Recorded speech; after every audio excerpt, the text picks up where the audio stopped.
How do you stay objective in that situation as a journalist? Well, I think it begins with the answer that no journalist can be totally objective, totally unbiased, every day, in every way, on every story. That the test of a journalist of integrity is over a reasonable length of time, how hard does he or she try to keep their own biases out, and how do they succeed? The critical point comes, and you've touched on it, when, as a journalist, you see something happening, you say to yourself, you know what, I'm a journalist, but I'm an American, I'm a citizen, I'm a father, I'm a brother, and this is outrageous, this is not compatible with my conscience. That's the test point of you're trying to stay objective and try to stay unbiased. Objectivity. What is being objective? What is objectivity? The definition is the fact of being based on facts and not influenced by personal beliefs or feelings. And that is today's video. But before going any further, if you enjoy the content of the channel, feel free to leave a like and subscribe. I would really appreciate it. Let's keep in mind the following words: influence, personal beliefs, and finally feeling. Throughout your life, when you started to make decisions for yourself, we could say that you somewhat had the freedom to decide, to choose, and to do. There's a good chance that certain outside forces made you reconsider things you want to say, do, or choose, like money, social status, gender, etc. Let's talk about what is achievable and reachable to the grander population. Let's talk about food. Very easy example. You're grown to have a kind of cuisine that reflects the culture you're in, but also that reflects what your family eats. Let's talk Italian cuisine, pasta, ravioli, pizza, and more. Living in that country, those dishes are most likely to be seen in houses. You have made the choice to have those products, but were somewhat influenced by antecedents. Or, we can say that you were somewhat conditioned to consume those products. Let's take another example, religion. I witnessed many, and when I say many, I mean probably in the thousands, making decisions based on their religious beliefs. Whether it is in marriage, in a career path, friendships, we could say that these beliefs from that religion impact directly the decisions from the individual.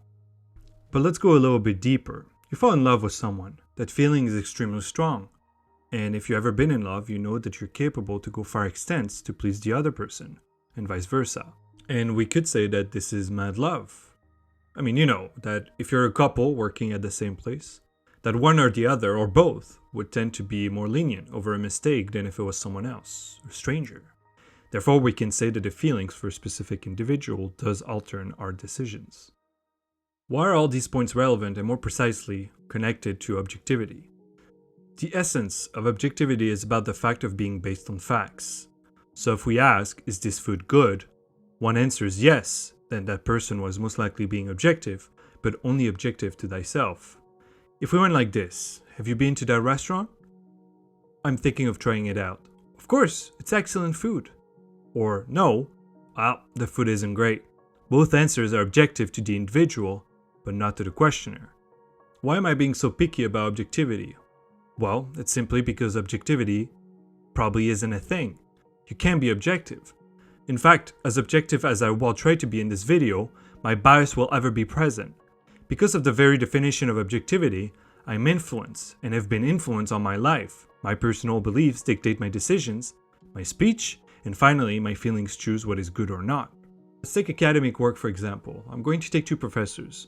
One I really enjoyed working with, and a course I really enjoyed, and one I had in the past and I'm not the biggest fan of, and a course that I feel quite indifferent.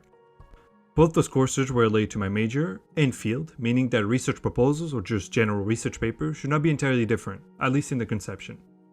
But believe it or not, after working the same amount of hours for both papers, with the same intensity, drive, sources, writing style, construction of arguments, literature presentation, and just overall length, one gave me an excellent grade, while the other a not so good grade, but a passing grade regardless. So what happened? How come, after doing pretty much all the same things, the best of my aptitude, one of the teachers gave me a lower grade? Let's start with the professors. One really enjoyed it, highlighted some key points, and just all in all felt inspired by it. Meanwhile, the other one felt that what was done was just the basic requirements that were expected. I've come to realize that after writing papers after papers, that each professor has his own style, his own backgrounds in terms of research and experience. Therefore, biased. I'm not judging, neither am I criticizing the one who gave me a lower grade. The simple explanation was that the work she or he wanted was not what I produced. Meanwhile, the other one loved it because it lined up with his train of thoughts, research, ideas, and overall person. Therefore biased. So we could say that they were objective and they're biased. And so was I. I was, first of all, influenced by the content of the course. One was more interesting than the other. My personal beliefs also played a part in it, whether I controlled them or not. I aligned more with the one that I liked than the one I'd, felt nothing about. And of course, my feelings about my professors also played a part. Therefore, I had the sense that I put the exact same quality of work for both and still received different results. We have that at work too, don't you? One boss, manager, or anyone else could tell you that you do a bad job or a good job based on what they think or feel about you. Sometimes, if not often, it's very unconscious. Your unconscious plays you, and with other, like a program, and you probably don't even see it yourself. A study available on YouTube did a little experiment asking 2 different questions with an image showing a luxurious hotel room. Question 1 for group 1 was whether this hotel room cost more than $5,500. The second group, whether it was worth more than $55. Group 1, on average, said that the room would cost $1,776 a night, while Group 2 said $304. What is the explanation? Just by modifying the question, the researcher managed to alter the assessment of both groups. In psychology, this is comparable to the misinformation effect, how the wording of a question can lead to the intrusion of non-existent elements. If by just looking we can be easily controlled, it does mean that our senses aren't so reliable. Understand that it's not our eyes that register information, but rather our brain. When someone tries to remember a certain event, it will be impossible to pinpoint and remember every detail of the situation. Therefore, in order to recreate the memory scenes as close as possible to the actual event, your brain adds extra information to fill in the blanks. In accidents or situations that trigger stressful emotions, the individual might think that the situation was overwhelming and terrible when someone on the outside saw nothing close to what was described. So now imagine how it must be in a court of law ordering an interrogation. All of it really just questions the validity of our arguments and ultimately whether we are being objective. A major point I remembered from my time as an anthropology student was whether ethnography research was objective enough as a social science. The main issue was that semi or full participation observation were a risk to disturb the culture the individual was in. An example, coming from the past, was having a white man from the West observing a tribe in either Asia or Africa. That group might see him as a savior, or rather, someone capable to bring progress. Therefore, their attitude might diverge from what they originally used to be.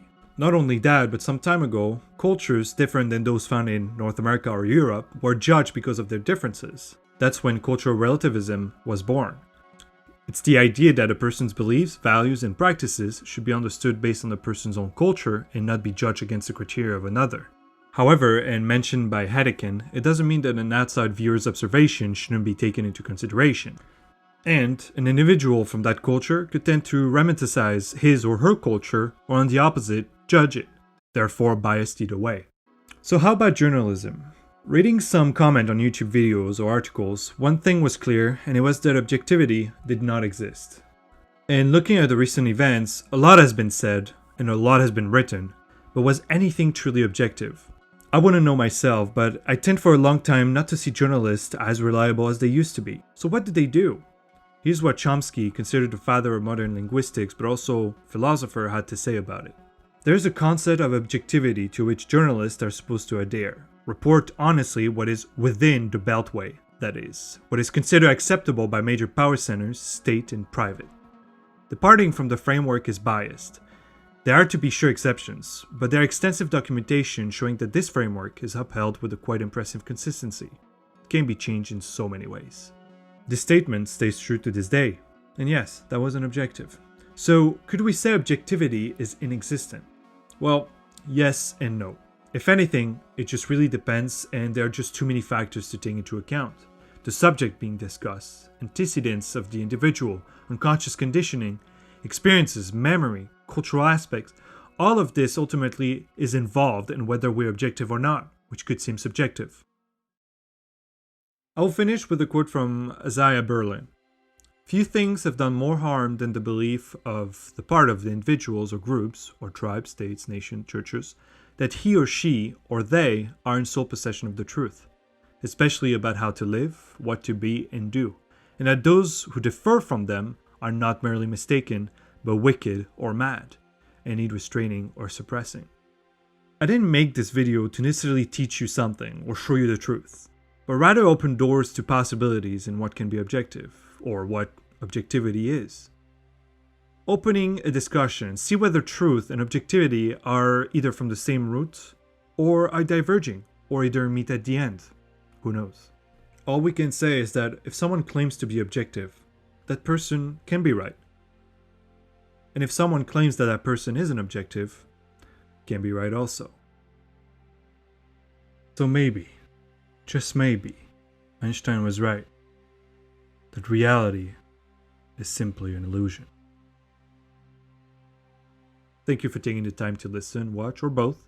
Subscribe for more and leave a like if you enjoyed it. I'll catch you soon for the next video. Bye bye.